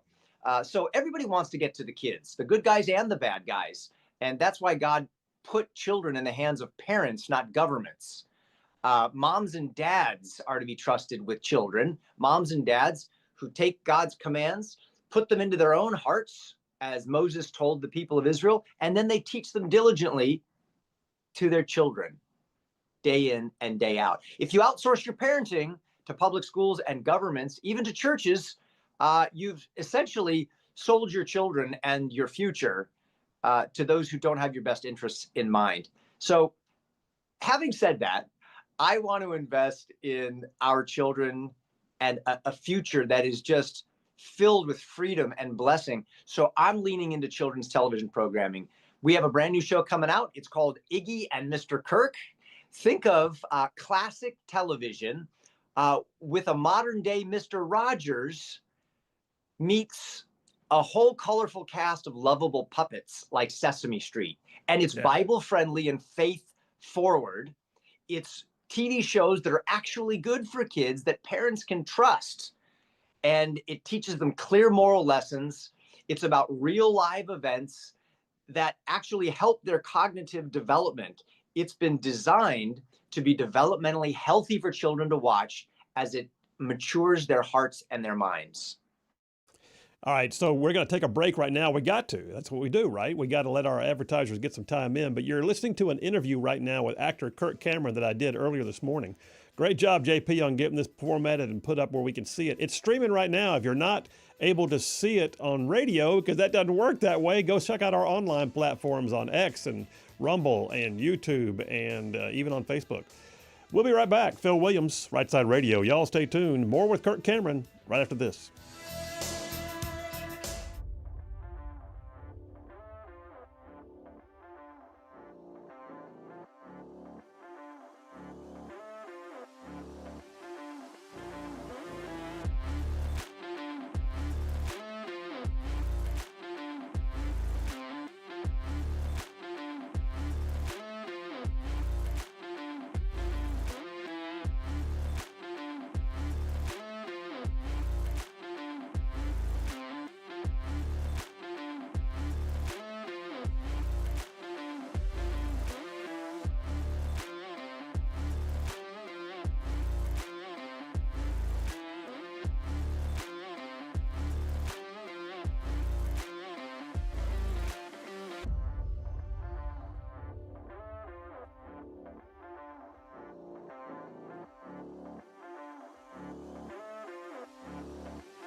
And we are back. Phil Williams, Rightside Radio. Solid conservative, just plain right. Saving the world one soundbite at a time. All right, no delays. Let's go right back to our interview with actor Kirk Cameron. Take it away, JP. Listen, I got to ask you, did you ever think back in the days when you started out on, like Growing Pains and others, that you'd be doing a kids show at some point? I didn't. When you're 15 years old, you're just obsessed with being an adult, and so you want to get to the adult stuff. Now that I'm a grandfather, I'm looking at what I can do to leave behind a library of movies and television shows and messaging that is going to help lead future generations to the promised land of God's blessing. Yeah, that's so cool. So I take it you're the Mr. Kirk in the show. That's right. How'd you guess? Yeah. Did you you're going to come in and change out and put on your comfy sweater and your comfy shoes as like Mr. Rogers used to do? I was a huge fan of Mr. Rogers when I was a kid. Yeah, I mean, who doesn't love Mr. Rogers? And we need him now more than ever with all of the bent and twisted, toxic things that kids are being forced fed through Disney and Nickelodeon and other things. So Mr. Kirk has a leather jacket rather than a cardigan sweater, and he's got some leather boots rather than some sneakers. But I do take it off when I come into the house and put it back on when I leave. And there are serious Mr. Rogers vibes all throughout this adorable, imaginative, good for kids TV show. As there should be. Well, and you said something a minute ago, right before you started talking about the show itself. And it sparked a memory. Scripture says, in thinking themselves wise, they had indeed become fools. I mean, there's a mode in society right now that wants to retool science, retool gender, retool anything and everything to fit a leftist agenda. But the reality is, one of the differences, and you touched on this, is they're our kids. You can look at even the school choice arguments these days, and you can see that if someone truly believes in the best for a child, they're going to lean towards what is best for the child and not for the school system, not for the government institutions, not for the zip codes being what binds you there. And that's because they're our kids, and we want what's best for them. Our tax dollars should go to what's best for the kids, not the system. The decision point should be with the parents or legal guardians, not the system. And what you're also putting out there is you're providing an option for parents to be able to make a decision about what is best for their child to watch and to gain from. Yeah, well, your worldview is showing. Your bias is showing. Fancy that. And that's true of everybody when they say things like, well, these are our kids. China doesn't think that the 5-year-olds in China are the parents' kids. They think they're the government's kids. See, this is a worldview issue. These comes down to rock bottom assumptions about who owns what. And Jesus made statements to help us. When he was asked about paying taxes to Caesar, he said, give to Caesar the things that belong to Caesar, but give to God the things that belong to God. And as Christians, because of the word of God, we understand that our children belong to God, not to Caesar. So again, these things sound like common sense, but that's because we live in America. We live in a Christian constitutional republic. Right. And we recognize these truths. But it's up for debate, and it's up for grabs if we kick God out of the public square, out of public schools, out of the courthouse, and out of government. This is not the plan that the founders gave us. The founders gave us a plan that relies on moms and dads, pastors, educators, raising up the next generation with the principles of Christianity. And I could give you plenty of quotes from Noah Webster and others regarding this, but the Pilgrims understood it. The founders understood it. Everybody who is a true biblicist understands that the strategy has never changed. So the bottom line is we got a little bit more with Kirk Cameron when we get back from this break. But I'm telling you, man, you can listen to him talk, and the guy's an OG right side ruffian. You know what I'm saying? I'm loving the fact that somebody in the entertainment industry has their faith and their patriotism right out there on their sleeve. More with actor Kirk Cameron right after this break. Y'all stay tuned. Phil Williams, Right Side Radio. We will be right back.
Hey, all you right side ruffians out there, you are listening to Right Side Radio, solid conservative, just plain right.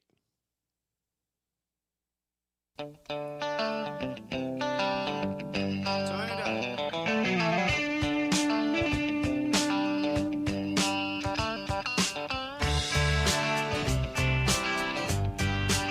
And we are back. Phil Williams, Rightside Radio. Solid, conservative, and just plain right. Just covering down on some major ground across the southeast U.S. of A. Y'all, I'm talking about this show. Goes like Huntsville way on back to Chattanooga, from Tuscaloosa way on back to Gaston, all the way down yonder to that prettiest little town on the plains called Auburn. And I mean to say there's even big old patches of Georgia and Mississippi thrown in just for good measure. All right, listen, we got if you've just tuned in, you've missed the first segment of a great interview we've been having for the last half hour with actor Kirk Cameron. Made his name back in the day with the show Growing Pains. He won 2 Golden Globe Awards for that, and he has really become what I would call a warrior for traditional values and conservative Christian principles and the idea of living out your faith in the public sector. And he's doing an amazing thing right now with a Strong Families, Strong Communities tour.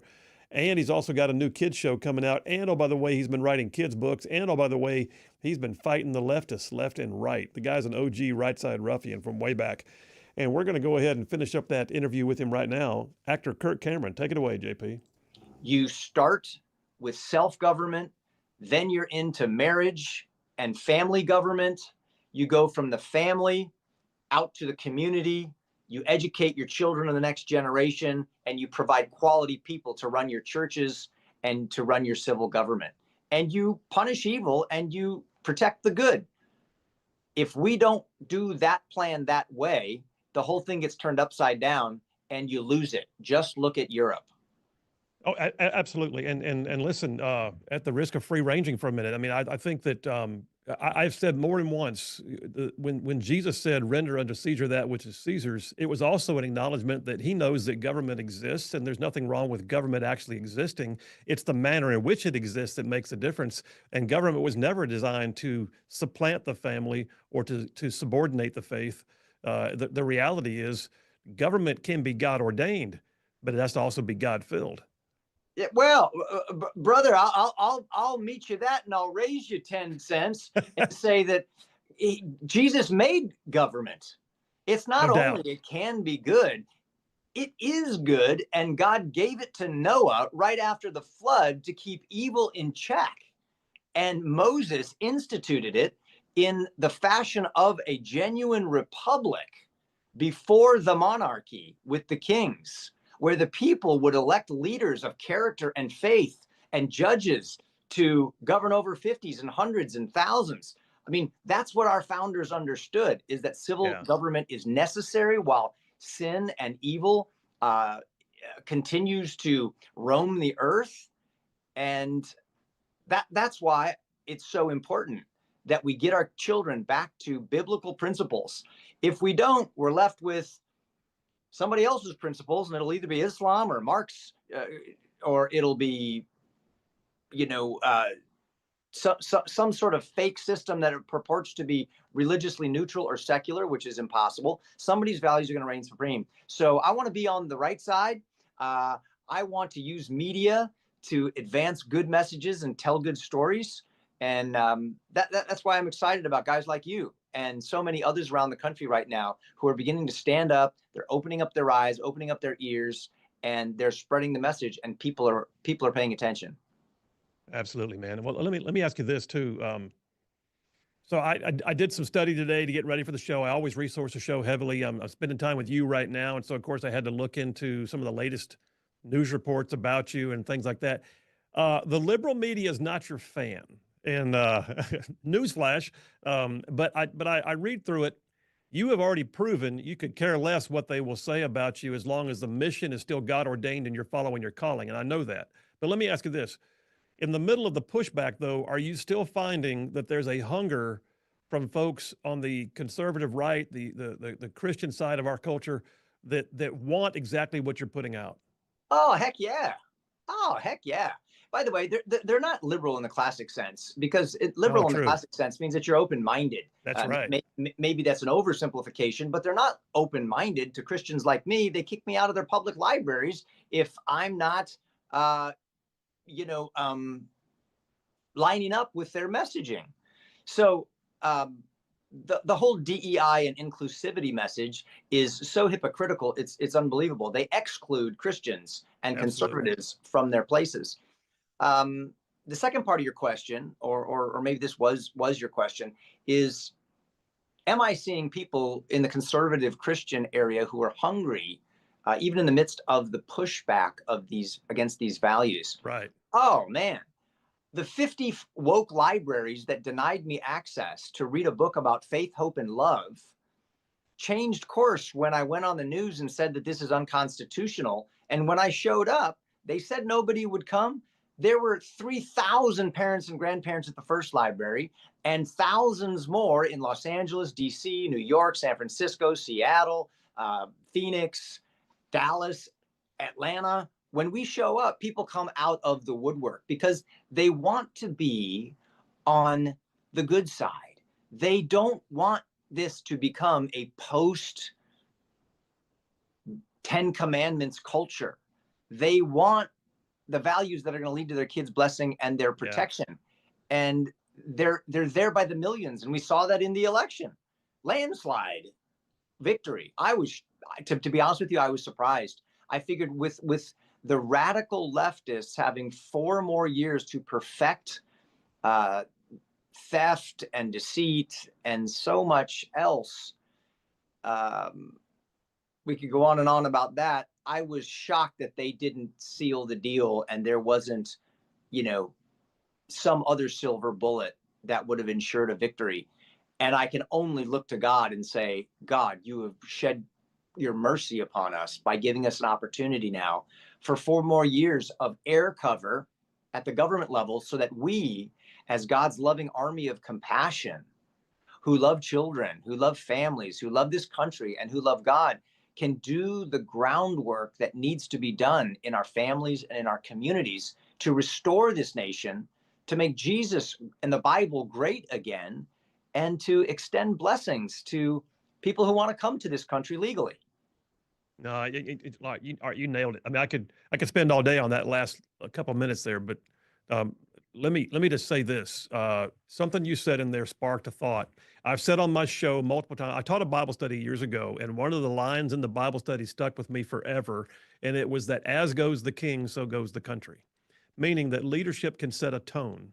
And I feel like what we have seen in recent years has been a tone that was set up here is what opened the door for so much that we had to wade through as a society and are still trying to wade through in many ways. But I feel like at the same time, we've just been given, and you said it, something to the extent of we've been given this air cover. We've been given this new opportunity. It's a freshness that we have right now to move forward. I think you're smack in the middle of it. Your tour is right on the money with the timing. And so what do you sense in terms of the nation with a turning? I heard you say revival a moment ago. What are you seeing in terms of a turning towards culture, conservative policies, leaning towards faith? Tell me about that. Yeah. Well, it's interesting. I resonate with everything that you're saying. We can read in the Bible when Solomon went bad, as went the king, there goes the nation. Yep. When kings go bad, the nation goes bad. When you get a good king in there, it tends to lead people back to faith. Now, it's interesting, though, because we could also make the case that as go the nation, there goes the king. As go the people, there goes the leadership. And this is unique in the United States of America. As a Christian constitutional republic that was modeled after the ancient Hebrew republic before the kings, wherein our Constitution says this is a government of the people, by the people, for the people, and the king is we don't have a king. Actually, we have an elected representative that we call government, and they're there to represent the values of the people. So the sovereign in our case is not the king, it's the people. And the people have a responsibility to reject and depose the government if they fail to be ministers of God for the good of the people. That's a revolutionary idea. And so that's what excites me is as I travel around the country and I'm in churches and schools and talking to mayors and senators and representatives, what I'm finding is that the people are grabbing a hold of this concept again and saying we need to hold our leaders accountable. And if we, the people at the grassroots level, can do the right thing, then so goes the nation. Yeah. That's the way that we're set up, not for this to be run from the top down. That's what China does. That's what Hitler did. That's what the bad communists and the socialists and the oligarchies and the aristocracies do. God's ways from the bottom up. It transforms the heart at the house level and through the community level, from your house to the White House, bottom to top, wholesale revival. That's what gets me really excited. Well, man, you guys kicked it off. So your tour is underway right now, and you've already been in multiple cities, if I'm not mistaken, and you got multiple more lined up. Am I correct in saying your tour kicked off earlier this month, I believe, didn't it? Last week, maybe? Yeah, we're on night number 5 right now. Yeah. We're in Virginia, and it's beautiful outside. We're going to be heading down south again, and we've got about another 15 churches to go, and we're going to be seeing y'all pretty soon. Yeah, you are. March 7th, you'll be down this way. Been going good so far? Oh, it's been going good. And did you notice I used the word y'all in a sentence? I'm a California guy. So this is new. This is a new word in my lexicon. I'm trying my best to make it sound natural. There's a few I don't think I'll ever incorporate, like fixin' and might could and yins and stuff like that. But y'all get ready, because we're gonna have a great time when we come to your city. That's perfect, man. And listen, I spent a brief sojourn in California, lived out in Laguna when I was a kid. It was the part of the thing sorry. that It's such an ugly place. It was part of what drove me to Jesus, just to be honest. But then God sent me to a 3-year timeout. My dad was in the military. We lived overseas, and I was away from everything that I got into when I was in California. But no, Alabama's home, and y'all fits just fine right here. So thank you very much. Hey, and listen, Kirk, if folks want to be ready, not just for the tour, because you're going to be in Alabama, in Gadsden, Alabama, on March 7th, and we'll publish that information and we'll make it known to our audience, and I'm sure your folks will be publicizing please come. it too. Get tickets. Come Absolutely. on. Absolutely. An exciting night of inspirational worship. We're going to pray together, and we're going to talk about all of these principles to get ready for America's spiritual and cultural revival. I believe that it's coming. And it comes when we get the right heart and the right mind lined up with God's principles and heroes from history. We can see it again. Well, and where can folks go right now to get tickets if they want to start looking into the idea of going there? KirkCameronTour.com. Go to KirkCameronTour.com. And remember, there's VIP tickets as well. So if you want to come in a little bit early and spend an hour just hanging out, talking, it's kind of a meet and greet. There's all kinds of extra tickets that you can get a hold of as well. All right, perfect. And then I guess one last question. You got that show coming, the TV show. Where are folks going to see it? How's it going to be? Is it streamed? What's going to happen there? This is a free TV show that you can go to watchbrave.com. Watch, like with your eyes, and brave.com. And that's where you'll see our the first few episodes for free of Iggy and Mr. Kirk. And then they'll also give you opportunities so that you can subscribe and see the whole rest of the season. We've got 20 episodes already complete on subjects like teaching your kids to tell the truth about self-control, the value of family, and faith in God. That's cool stuff. Well, listen, Kirk Cameron, stay in the fight, brother. Thank you for what you do. We look forward to seeing you in a few weeks here in Alabama. And all y'all, get ready because he's coming. Take care, man. We're fixing to come real soon. All right. Take care. Thanks, Kirk. See ya. All right, great interview. Great job, by the way, JP, putting that together. JP being the production manager here, had all of that laid out and carved up and ready to roll and put on the air after it was recorded this morning. All right, we're taking a break right now. We'll come right back. I'll get some of your reactions off of the text lines and then a few texts that date back to things we talked about earlier in the show. But yeah, great stuff. Phil Williams, Rightside Radio. Y'all stay tuned. We will be right back.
And we are back. Phil Williams, Rightside Radio. Solid, conservative, and just plain right.